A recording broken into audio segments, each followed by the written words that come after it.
This is the Fearless Agent Podcast, where you learn how to make way more money fast selling real estate with your host, the Fearless Agent himself, Bob Loeffler. Good day to you. It's Bob here at the Fearless Agent Podcast for real estate sales professionals like you, where we explain that everything you've been taught by the entire real estate industry is wrong, and you will make lots more money in way less time by doing the exact opposite.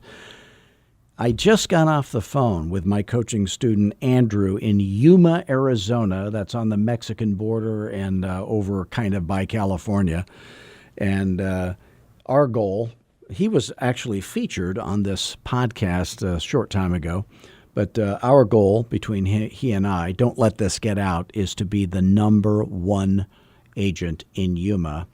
And I asked him today, are you the number one agent in Yuma? He says, I don't know. I said, well, look up your ranking and find out who's just above you, and let's crush them next.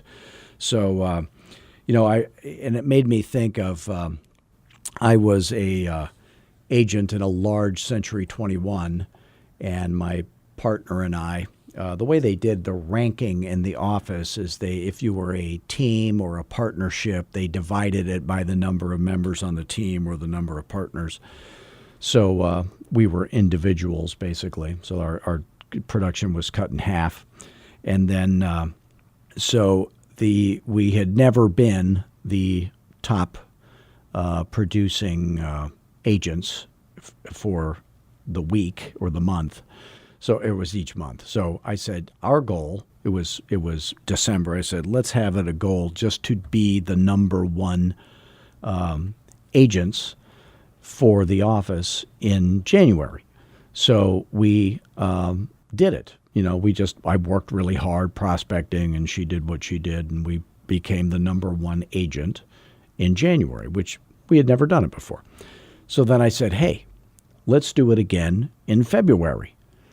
Let's see if we can do it 2 months in a row. And we worked really hard, and we actually got to do it in February. I said, well, wouldn't it be amazing if we could do it? We never did it even once in a row before. Let's see if we can do it 3 months in a row. And we ended up being the number one agents 3 months in a row.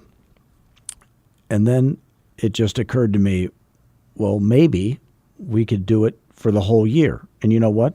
We did it 12 months in a row, and we had never done it even 1 month in a row previously. So one of the things about that is you never think you can do it until you've done it. But did it take hard work? Yeah, it took hard work. I was back in Elyria, Ohio. Now, my in-laws lived in Cleveland, which is America's vacation land, the Rust Belt. And so we go to this country club in Elyria, Ohio, Elyria Country Club. Lovely. It's like 100-year-old country club, which is a big deal for me because, I'm from Arizona where everything's like 14 years old and painted beige. So we were at the country club. Now, whenever I golf there, they have this, in the men's locker room, there's a guy who kind of manages the locker room, and he also shines your shoes. So these business people go in there. They're members of the country club. Mostly big shots, not like me. And they put on their golf shoes. So while they're out playing golf, this guy by the name of Greg Fitz, he shines your shoes. So this guy shines shoes like nobody I've ever seen in my life. And so then when I would go back there, I would pack all my dress shoes just to take him in there, have him shine them, and I would pay him, But so when you get your shoes back, my black shoes, they looked like they were black chrome, So I'm in the little restaurant eating after playing golf, and, I've given him my shoes and he comes out into the men's grill, it's called. They separate the men from the women, and I think that's probably a good policy everywhere in life. But anyway, they do that. So we're eating, and he comes out and he says, hey, I'm sorry, your shoes aren't quite done yet. And I go, oh, that's no problem. I don't know. I'm on vacation. I don't have anything to do. So then I get done eating, and I go into the locker room, and I'm just standing there at the counter where he's, shining them. So I was asking him some questions. I said, hey, you've got that little spinning wheel there that like it looks like a little grinder on fastened to the bench. I said, "Do you use that when you're shining the shoes?" He goes, "Nah." He goes, I don't really like to use that." I go, "Well, I noticed you're spraying some stuff on the shoes." I go, "What's in that spray bottle?" He goes, "Oh, it's just tap water."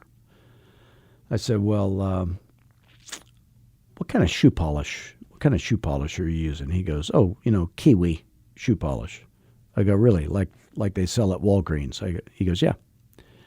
I go, "That rag that you're using, is that some sort of special rag?" He goes, "No, it's a napkin from the restaurant, a cloth napkin." I said, "Well, why is it that your shoe shine is so much better than everybody else's? What's the secret ingredient?" And he says, "I don't know. Hard work, I guess." Well, I'll tell you what, I did not want to hear that. I wanted to hear that the rag he was using was some imported thing from Turkey that he could get me one of. I wanted to hear that the stuff he was spraying on it was like 1 part vinegar, 3 parts triple sec. I wanted to hear about a secret ingredient. I didn't want to hear that Kiwi shoe polish that I had at home was what he was using too. I wanted to hear that it was some super secret imported thing that he could hook me up to. I did not want to hear that hard work was the secret ingredient, but that is the secret ingredient in shining shoes and selling real estate. There's no magic. So my mentor Floyd Wickman used to say, it's not who special people are that makes them special. It's what special people do that makes them special. So what do? They do hard work. And I often I have landscapers that I pay to trim my yard and take care of my house. And these people are not from America, and they really don't. I don't think they really even speak English, many of them, and they are working in 120-degree heat in the summer and working long hours at probably not great pay, and they're willing to do that. And realtors are not willing to work in a nice air-conditioned office for 8 hours a day, cold calling, the easiest job on earth, mostly. Now, the fearless agents that I coach, they are willing to work very long hours at extremely high pay. And like Andrew, he's going to, he's not getting sweaty, but he's going to be the number one agent in Yuma. Don't tell the other people in Yuma that, but it's going to happen. He is going to crush them. And he's going to do it by being a nice guy and having the exact right words to say on the phone and scheduling 5 listing appointments a week. And that's all he'll ever have to do to be the number one agent in Yuma. You watch. And he probably already, if he isn't the number one agent in Yuma, is probably already the number one earner in Yuma because he charges more and keeps more and doesn't blow all his money on advertising. So one of the things that I see agents doing wrong is, and other coaches teach this, you got to have this pre-listing package. You got to have all this marketing. I never recommend marketing, but if you're going to do a pre-listing package, which I don't recommend, my highest earning fearless agents don't do it. What should it not have in it? So I see things that have no place in a pre-listing package. So I'm going to tell you what those are. So maybe some of you have a pre-listing package. You've got this stuff in it. You should take it out. Number one, never talk about the market. So market stats is a disaster. So never have market stats in a newsletter you're sending out or any of the marketing you do. Nothing good could come from talking about the market. Marketing promises. I'm going to do this every so often. I'm going to do that every so often. None of that should be in your pre-listing package. Any reference to pricing, no matter how vague, none of that should be in your pre-listing package. So if you can send out a pre-listing package and you want it to not hurt you, take all that stuff out, and then it will hurt you less. If you just eliminate it completely, you'll probably have a much better opportunity. So if you're going to have marketing, it should tell your story and have a great photo of you because you're the product. By the way, one thing that Andrew mentioned is he needs to care less about what other people think. So I always say, this is off topic of the marketing, but it just popped into my head. I always say apathy is the key to success in life. The minute you care, you're probably losing. So if you didn't care what other people think of you, would you be happier? And the answer is yes, you'd be happier. And happiness is the opposite of anger. The opposite of happiness isn't unhappiness, it's anger. So if you don't care what other people think of you, you're not likely to be angry. If people are angry at you, that doesn't mean you should be angry in return. In fact, you'd be better off being happy in return. And I don't want you to go out of your way to make people angry, obviously. You should always be nice. But I always say that the key to a successful business relationship is the customer has to be nice, sane, smart, have a ton of equity to pay you with, be very serious about selling their house right now at fair market value.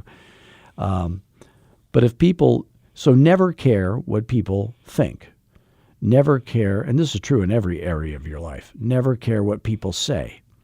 If somebody says something stupid, you could either get offended, which makes you angry, or you could just say, they're having a bad day. Maybe they're crazy. Who knows? If you never care what people do. So I want you to care what you say and what you think and what you do, so you're professional. And if you're professional, you're not going to care what people say or think or do. And I always think of the show Live PD or Cops. The cops are always dealing with these. It's like the cops are driving from one trailer park to another. They never get out of the trailer park for some reason. But the people who live in the trailer park are always not nice. They're always not sane. They're rarely smart. And they're always saying mean things to the cops. And I always think, how do they put up with that? Well, it's because they're professional. They don't care what the people say. They don't care what the people think. They don't care what the people do. They're going to cram them in the backseat of the car and take them to jail either way. And they're going to go home at night and sleep like a baby. So that's how we should be, is caring about people, yes. Care about the seller, yes. Care about being fair to the buyer, yes.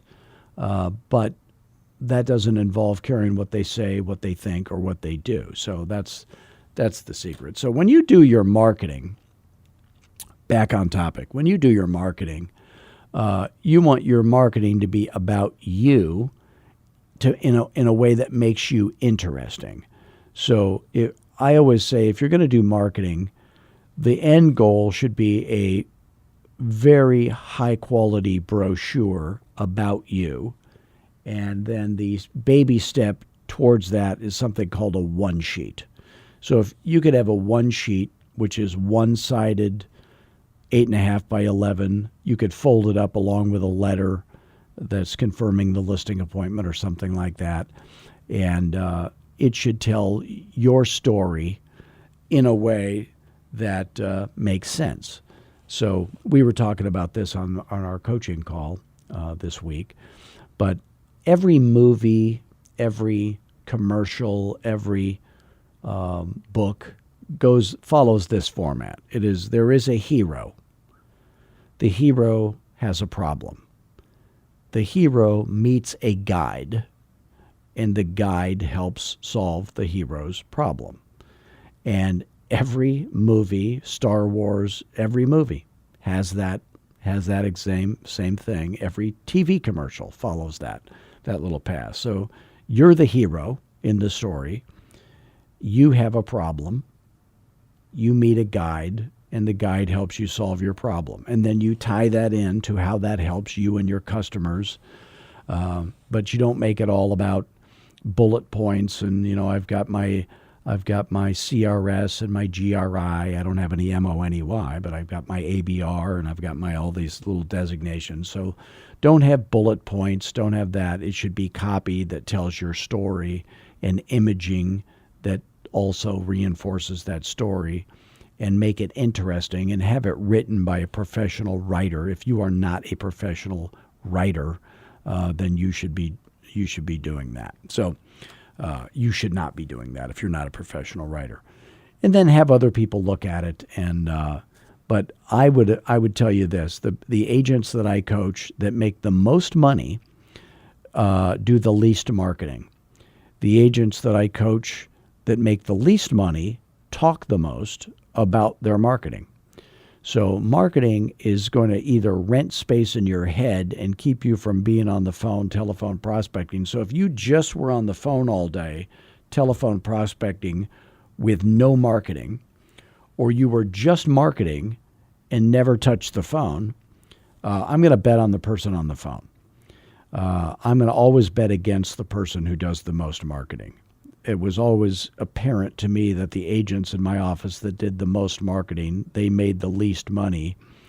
And the agents that talked the most made the least money. The agents that talked the least made more money.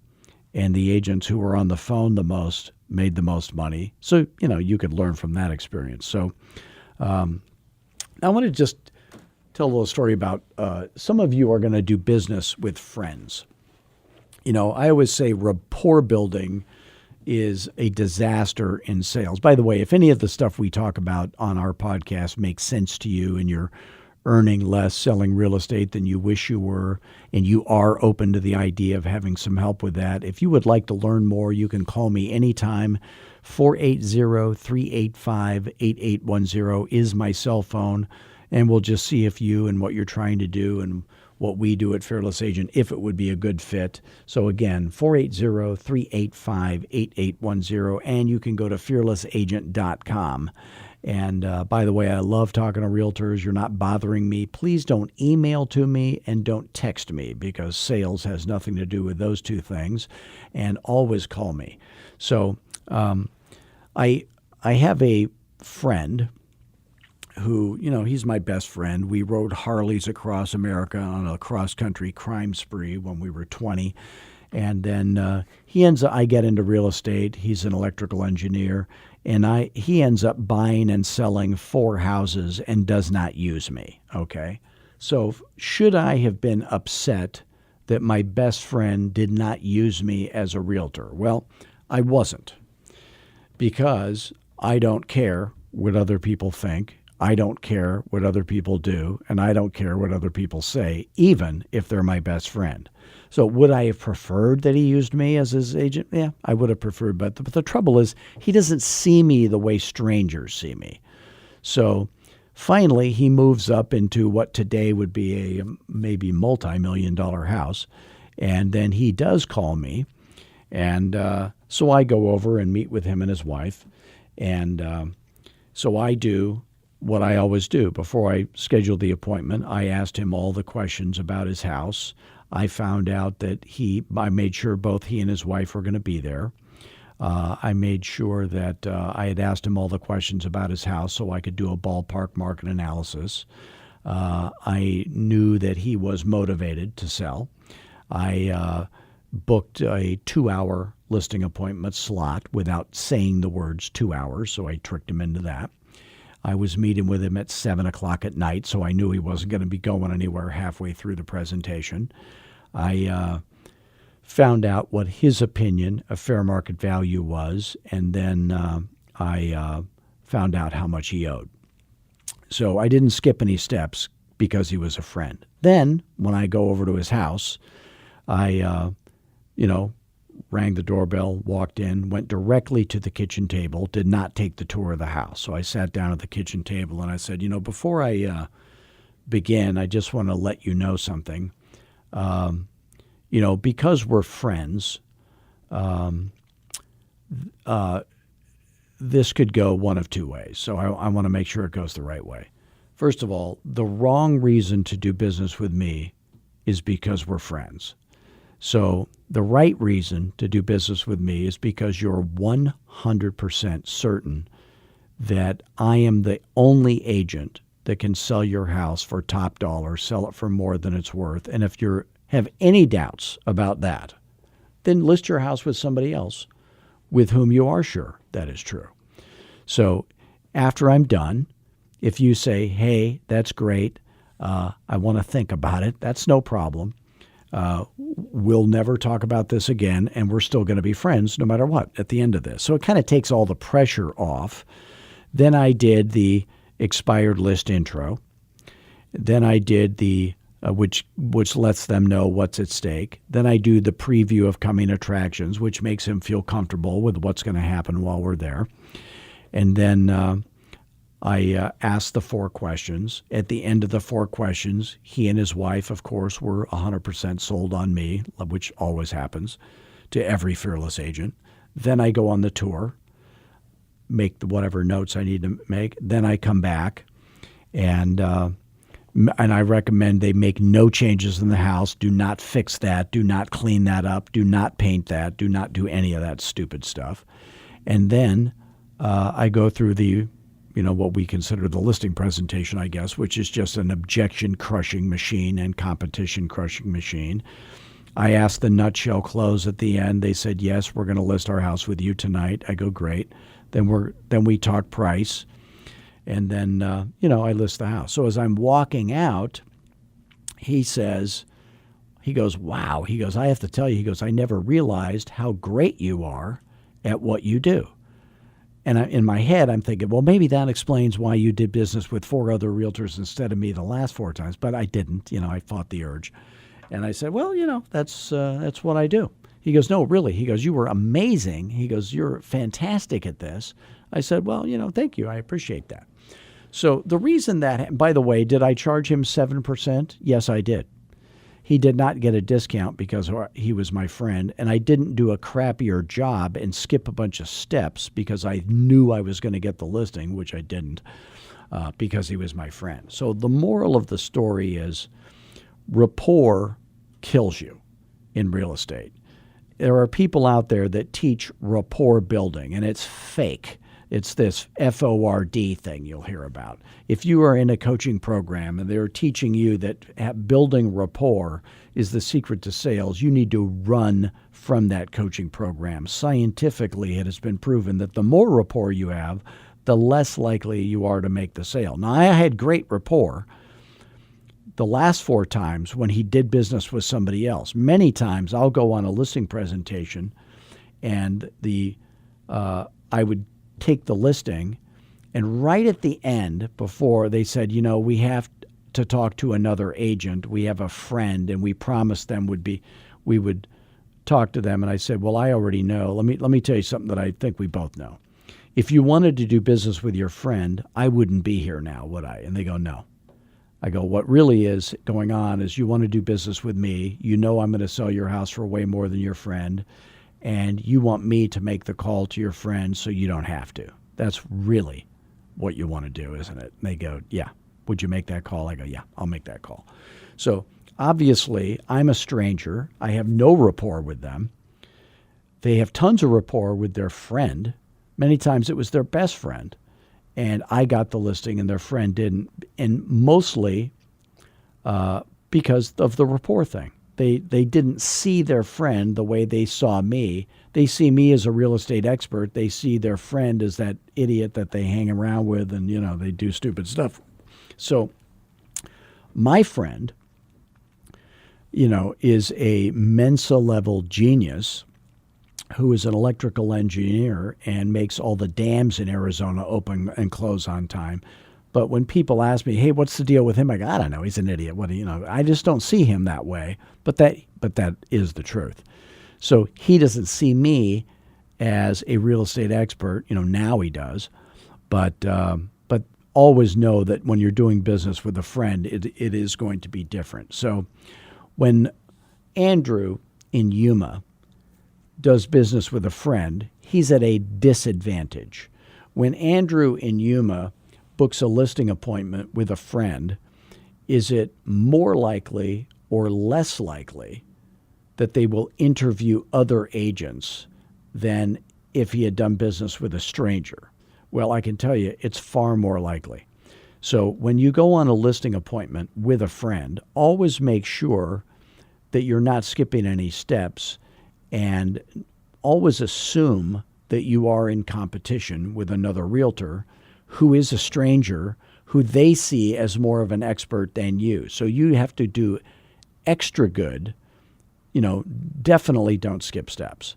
That's the main thing. So if you do that, you're always going to have a much better experience. Now, the thing I want to do for all of you, and again, and I would like all of you, if you like what we do on the podcast, to review it, give us a 5-star review. I want you to all go to fearlessagent.com if you haven't. Watch all the training videos on our video training page. You can always call me at 480-385-8810. And again, please give us a review of this podcast on iTunes, only if it's 5 stars. We want the 5-star reviews. You can always visit us on our Facebook site. We have the largest closed realtor-only Facebook group in the entire universe. You can call me anytime. I always want to help you. If you think you can't afford coaching and you wish you could, again, call me anytime. Watch our webinar. The 45-minute webinar would give you a very good sense of what our coaching is about. If you're struggling with anything, again, you can always call me. And until next week, I want you to do what every fearless agent does. Have fun, be humble, but most of all, be fearless. Bye, gang.